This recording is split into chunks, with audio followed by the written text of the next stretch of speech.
What if everything you thought you knew about Joyce Meyer was only half the story?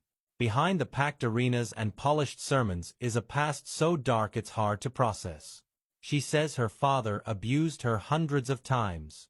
Her mother knew and did nothing. Her first husband went to prison, but even that isn't the worst part.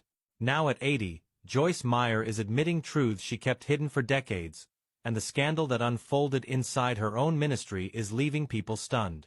Is she a powerful testimony of redemption, or is there something much more troubling beneath the surface? Let's uncover the story they never wanted you to hear.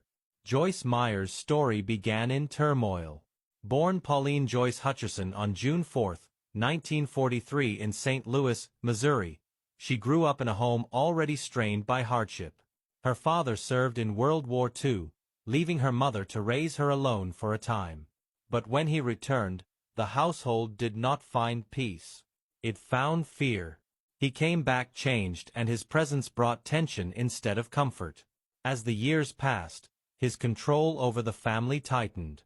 Alcohol, anger, and manipulation shaped the atmosphere inside their home. Joyce turned to faith at just 9 years old, becoming a Christian. But at that age, it was more an idea than a refuge. The chaos around her was louder than any sense of spiritual security. She didn't just need religion. She needed escape. What she endured behind closed doors was devastating. From early childhood until she left home at 18, she was repeatedly abused by her father more than 200 times over the course of more than a decade. The abuse was not only physical, it was psychological. He manipulated her, distorted reality, and convinced her she could never tell anyone. Fear became her constant companion. Fear of retaliation, fear of disbelief, fear of being trapped forever. At school, she appeared normal. No one saw the pain she carried. At home, every detail of life was dictated by her father. Meals, television, bedtimes.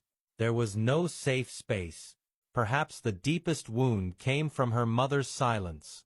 Joyce has said her mother knew something was wrong but was too afraid to intervene. That inaction felt like another betrayal. She learned early that survival meant depending on no one but herself. When she turned 18, she wasn't dreaming of opportunity. She was desperate to leave. She married a part-time car salesman, hoping marriage would be her escape. Instead, she found herself in another painful chapter, tied to a man who would soon prove unfaithful and dishonest. Her first marriage unraveled almost as quickly as it began. Joyce's husband proved unreliable from the start, disappearing for days, manipulating her emotionally and leaving her without money or transportation. On one trip to Albuquerque, he abandoned her completely, forcing her to depend on distant acquaintances just to get home. When she became pregnant with their son, David, he moved in with another woman. The message was clear. She was on her own. She later described the marriage as a 5-year nightmare. What she had hoped would bring stability instead mirrored the chaos she had grown up with. Still craving love and security, she found herself trapped in yet another painful situation.